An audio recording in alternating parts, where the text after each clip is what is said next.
video su un nuovo termine, cioè parla del dizionario di Boerio. Ancora devo vedere un avverbio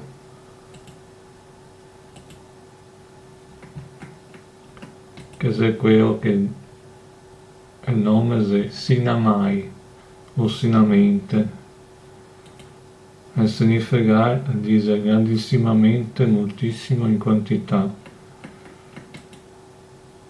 E sul dizionario di Boerio dice preposizione, lo stesso che in sin, e dice vi, che sta per vedere. In inglese traduce largely, plenty. In francese en général, pour la plupart, en grande partie, largement.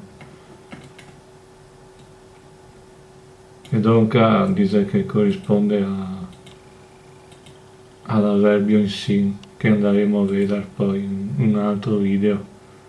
Dunque per adesso volevo parlare di questo qua, che ho già passato mano, e se vedremo al prossimo video.